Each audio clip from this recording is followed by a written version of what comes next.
नमस्कार मु आपणकर स्वराज मु आपणको स्वागत करुछि एही आमर रथ यात्रा उपरे वीडियो जेमती कि आमे जाने ऑलरेडी ठाकुर आमर नीलाद्रि विजय करि सारलेनी मंदिर को ठाकुर जाई सारलेनी तो एही रथ यात्रा कौन मेसेज देइछि दुनिया को कौन एथरो आमे शिखिबार अछि एवं रथ यात्रार एक्सपीरियंस केमिति थिला बापांकर तो सेही उपरे आमे एही वीडियोटी रखुचे तो से मु स्वागत करी बापा समस्त नमस्कार।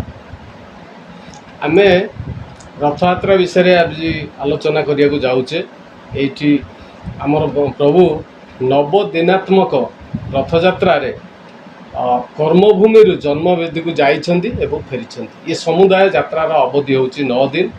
आषाढ़ शुक्ल द्वितीया ठारू रथयात्रा आरंभ करिवे एवं प्रभु उत्तराभिमुखी होई रथ यात्रा करिवे माँ श्री गुंडीचा पाखक जीवे एवं सेठू पुणी दशमी तिथि रे बाहुड़े फेरुचंदी आ फेरी सारे एवं आसिला पर ठाकुर माने अधरपणा लगी सुनावेश होती एवं ता सहित नीलाद्रि विजयबद्ध होती। ये रथयात्रा कहीं प्रभुंकर ये रथयात्रा कहीं से मुख्य कथा।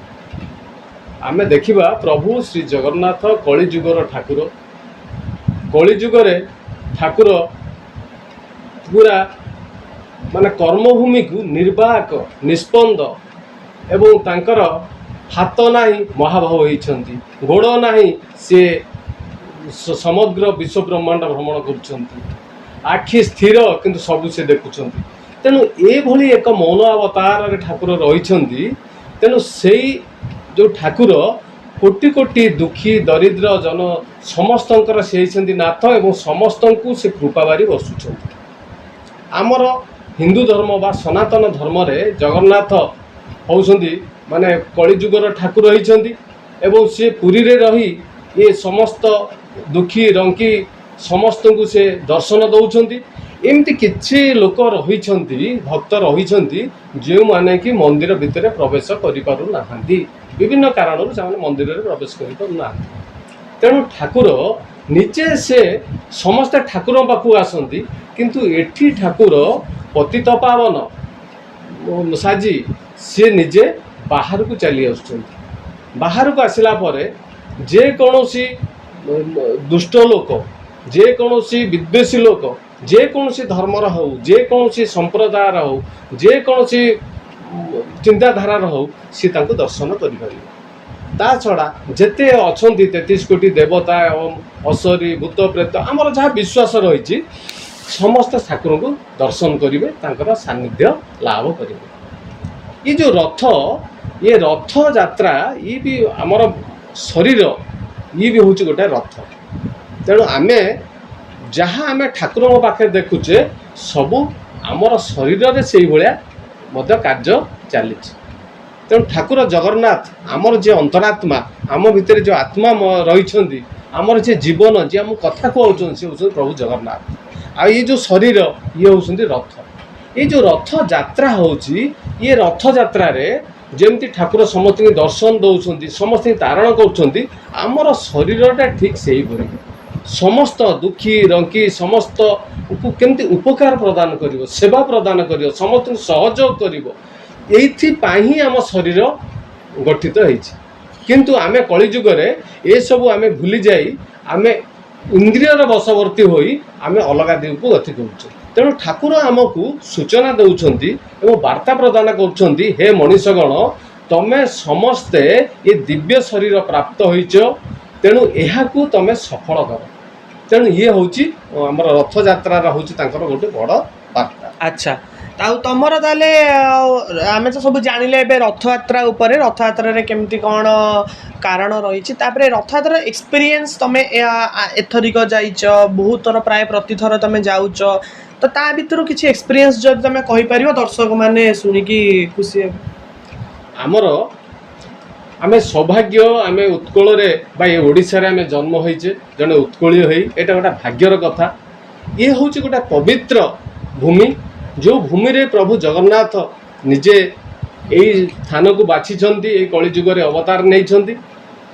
तेणु कोटी ओडियार मौड़मणि सी खाली ओडिया सहित विश्ववासीर से होती नाथ बा ठाकुर पूर्व कही सबुठी देखिए ये जगन्नाथ ये जगतर नाथ ये जगतर को उद्धार करने ठाकुर ये कलिजुगे मौन अवतार आस्थान करी तेणु आमे तांकु ओडिया प्रति घरे आमे जन्म ठू मृत्यु पर्यंत आमे जगन्नाथंकर आमे तांकु इष्ट रूपे मानिचे एवं तांकर कैबल्य पाउचे मनीषटीए जन्म हेले मध्य से ठाकुर को आमे समर्पण प्रथमे ठाकुर को डाकुचे एवं शेष बेले मध्य तांकर निर्मल पानी टिके पाइले ही आमर जीव जाए भागवत टिके सुनिले आमर जीव वैकुंठ को जाए बोली आम मानकर विश्वास तेणु ओडियार घरे घरे मुझे सारा ओडिशा को तो विभिन्न माने ये बुली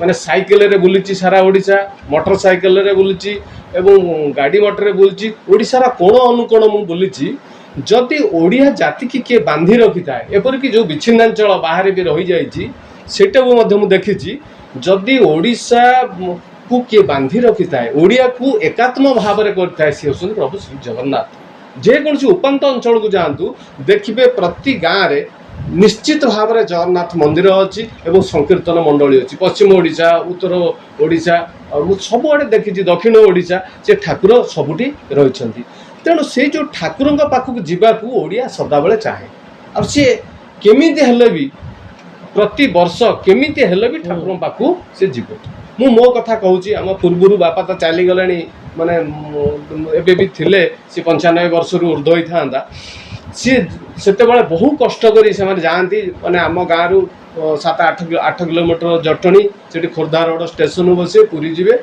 एवं राति 12टा 1टा बेलू जमी आसी घरे पहुँचे जीवा आसिया रेल करेंगे जाती निश्चित भाव में ठाकुर वर्ष को 4-5 थर निश्चित जी मु भी मो जीवन में जाऊँगी पिला माने आमर से प्रक्रिया आम रखीचु मु 3 थर विभिन्न सत्संग माने सांग करी मु 3 थर चली 70 किलोमीटर दूर आम गाँव रु पूरी सेठी जाइछु मोर जने बंधु काबुला बोली से तो एपर्यंत हजी कड़े जाम जापारू आम एमती रास्ता कड़े कड़े जाऊँ राति चंदनपुर पाखे पहुँची गलु देखला बेलू माने झुंटिलु संध्या हो जाइए माने फुल संध्या देखला बेलू मो पाखे मुंड ता पाखे गंडी जड़े किए आत्महत्या ट्रेन लाइन कर चली चली चंदनपुर आम रास्ता को आसलु मो मन गर्वास चलिक देख आम ये पहुँची गलु एमती सांग आउ केते लोक भी चलुंट रास्ता देखिलु जातीय राजपथ एमती कथा हो देखिलु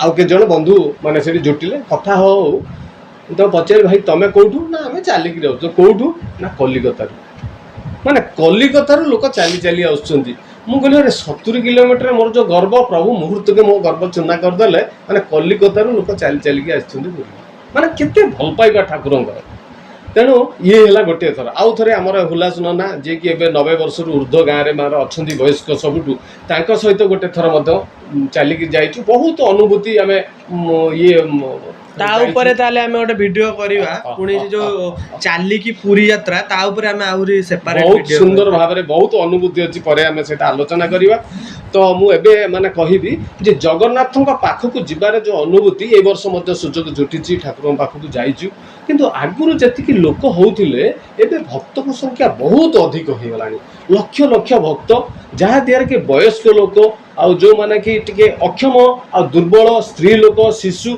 एमान पय बहुत विपद आसी जाउछि तेणु ठाकुर मंदिर भितर दर्शन करा जेति कष्ट सेतिपय ठाकुर पूर्वरु जो माने जाई पारु नथिले तांका पय आसुथिले किंतु एबे मध्य जो माने कष्ट करी भितर दर्शन करि पाना तांका पय मध्य गोटे सुजोग ठाकुर को रथरे देखा ये हूँ गोटे भाग्य आमर जो कथार कही रथे तु वामनम दृष्टा पुनर्जन्म न भवति रथरे आम दर्शन करवा आते मु भावुची एत गहली हेले भी रथरे दर्शन करहब किंतु रथ टाणीला बेले बहुत कष्ट तेणु समस्ते आम हुशियार हवा आम भक्त मैंने चिंता करवा दरकार ये जो भिड़ जनित जो दुर्घटना घटुची जो कष्ट होउची सेथुरु आम निवृत्त हवा दरकार आम भिड़ को जीवार कथा नुह एवं सदाबले आम देखा ठाकुर जो रथ भितर रोचंती आम दर्शन खुशी करिपरिबा ଆଉ ସବୁ ଯାହା ମନର ଅଭିଷ୍ଟ ଠାକୁରଙ୍କୁ କିଛି ମାଗିବାର ନାହିଁ। ଠାକୁରଙ୍କୁ ଦର୍ଶନ କଲେ ସିଏ ନିଶ୍ଚୟ ଆମ ମନ କଥା ସିଏ ବୁଝିପାରୁଛନ୍ତି, ସିଏ ହେଲେ ଅନ୍ତର୍ଯାମୀ। ତେଣୁ ତାଙ୍କ ପାଖକୁ ଯିବା। ଆମ ଓଡ଼ିଆର ସିଏ ହେଲେ ଠାକୁର, ଏ ଜଗତର ନାଥ। ମାନେ କେଉଁ ଦେଶ ବିଦେଶରୁ ଯେଉଁମାନେ ବିଦେଶୀ ଅନ୍ୟ ବିଧର୍ମୀ ସେମାନେ ମଧ୍ୟ ଆସି ଠାକୁରଙ୍କୁ ଦର୍ଶନ କରୁଛନ୍ତି। ସିଏ ଦେଖିଲେ ରଥଯାତ୍ରା ଏଇ ସମୟରେ ଏତେ ଆନନ୍ଦ ଲାଗେ। ବଡ଼ଦାଣ୍ଡ ପୁରୀରେ ସାରା ବିଶ୍ୱ ଗୋଟେ ଛୋଟିଆ କ୍ଷୁଦ୍ର ବିଶ୍ୱ ହେଇଯାଏ ବଡ଼ଦାଣ୍ଡ। ତେଣୁ ସେଥିପାଇଁ ଏଇଠୁ ପାଖରେ ପହଞ୍ଚିଗଲେ ଜୀବନ ଧନ୍ୟ ହୋଇଯାଏ। ଆଉ ଏଥର ମଧ୍ୟ ସେଇ ସୁଯୋଗ ମିଳିଛି। ତେଣୁ ଯେଉଁମାନେ ଦେଖିନାହାନ୍ତି ଟିଭିରେ ଦେଖୁଛନ୍ତି ସେ ବି ଦେଖନ୍ତୁ, ବହୁତ ଭଲ। ଏବଂ ସେଇ ତତ୍ତ୍ୱରେ ଠାକୁରଙ୍କର ଯେଉଁ ମହିମାମୟ ତତ୍ତ୍ୱ ଅଛି, ସମସ୍ତଙ୍କୁ ସେବା କରିବା, ସମସ୍ତଙ୍କୁ ସାହାଯ୍ୟ କରିବା, ସହଯୋଗ କରିବା, ହୃଦୟକୁ ବିଶାଳ କରିବା ଏବଂ ଏଇ ଭାବନାରେ ଆମେ ସମସ୍ତେ ରହିବା ଦରକାର। ନିଶ୍ଚୟ ଠାକୁର ସିଏ ମଧ୍ୟ ରଥ ଛାଡ଼ିକିରି ସିଏ ମଧ୍ୟ ବଳରାମ ଦାସଙ୍କ ବାଲି ରଥକୁ ଆସିଲା ବେଳେ ଆମ ପାଖକୁ ଆସିପାରିବେ। ସିଏ ହେଲେ ଇଚ୍ଛାମୟ, ଅନ୍ତର୍ଯାମୀ। ତାଙ୍କୁ କୋଟି କୋଟି ପ୍ରଣାମ। ଆଉ ସମସ୍ତଙ୍କୁ କୋଟି କୋଟି ପ୍ରଣାମ। ସମସ୍ତ ଓଡ଼ିଆ ଭାଇ ଭଉଣୀମାନଙ୍କୁ, ଗୁରୁଜନମାନଙ୍କୁ ମୋର ପ୍ରଣାମ। ଆଉ ଇଏ ହେଉଛି ଗୋଟେ କଥା କହିଲେ ସରିବନି। ତେଣୁ ସେ ଠାକୁରଙ୍କ ପାଖରେ ସମସ୍ତଙ୍କ ପତଳେ ପ୍ରଣାମ କରି ମୁଁ ଏଠି ବିରତ ରହୁଛି। ତ ସେଥିପାଇଁ କି ଆମେ ଆଜିର ଯେଉଁ ଭିଡ଼ିଓଟି କଲେ, ଆଜିର ଭିଡ଼ିଓ ପରେ ଆମେ କହିଲେ ଗୋଟେ ସିରିଜ୍ କରିପାରିବା, ଯେମିତିକି ଜଗନ୍ନାଥଙ୍କ ପୁରୀ ଦର୍ଶନର ଏକ୍ସପିରିଏନ୍ସ ହଉ, ବିଭିନ୍ନ ମଠ ବିଷୟରେ ହଉ, ଜଗନ୍ନାଥଙ୍କ ପ୍ରତି ଯାହାର ଯାହାର ଅନୁଭୂତି ରହିଛି ସେ ଅନୁଭୂତି ଉପରେ ମଧ୍ୟ ଆମେ ଗୋଟେ ସିରିଜ୍ କରିପାରିବା। ଏବଂ ସେଇ ସିରିଜଟାରେ ଆମେ କେବଳ ଜଗନ୍ନାଥଙ୍କୁ ଡେଡିକେଟ୍ କରିକି ତାଙ୍କ ବିଷୟରେ କଥାବାର୍ତ୍ତା ହେବା। ତ ସେୟା କହି ଆଜିର ଭିଡ଼ିଓଟି ଆମେ ଏଇଠି ରଖୁଛୁ, ଅଧିକ ଲମ୍ବା ନ କରିକି। ତ ସମସ୍ତଙ୍କୁ ମୋର ନମସ୍କାର। ତ ସମସ୍ତେ ସେଇଭଳି ଜଗନ୍ନାଥଙ୍କର ଭକ୍ତିରେ, ପ୍ରେମରେ ସମସ୍ତେ ଉଦ୍ବୁଦ୍ଧ ହେଇକି ଥାଆନ୍ତୁ। ଯେମିତିକି ଜେନ୍ଜି ହୁଅନ୍ତୁ, ଜେନ୍ ଆଲଫା ହୁଅନ୍ତୁ, ମିଲେନିଆଲ ହୁଅନ୍ତୁ କିମ୍ବା ବୟୋଜ୍ୟେଷ୍ଠ ଗୋଷ୍ଠୀ ହୁଅନ୍ତୁ, ସମସ୍ତେ ଜଗନ୍ନାଥଙ୍କ ପ୍ରେମରେ ପାଗଳ। ସମସ୍ତେ ତାଙ୍କର ନିଜର ଶୈଳୀରେ ଜଗନ୍ନାଥଙ୍କ ପ୍ରତି ପ୍ରେମ ପ୍ରଦର୍ଶନ କରୁଛନ୍ତି। ତ ସେହିପରି ଚାଲିଥାଉ। ଏଇ ଓଡ଼ିଆ ଜାତି ବଞ୍ଚି ରହିଛି ଜଗନ୍ନାଥଙ୍କ ପାଇଁ, ଜଗନ୍ନାଥଙ୍କ ପାଇଁ ବଞ୍ଚି ରହିଥିବ। ତ ସେୟା କହି ଆମେ ଆମର ଏଠି ବିଦାୟ ନେଉଛୁ। ବନ୍ଦେ ଉତ୍କଳ ଜନନୀ, ଜୟ ଜଗନ୍ନାଥ। ସମସ୍ତଙ୍କୁ ନମସ୍କାର, ଜୟ ଜଗନ୍ନାଥ, ବନ୍ଦେ ଉତ୍କଳ ଜନନୀ।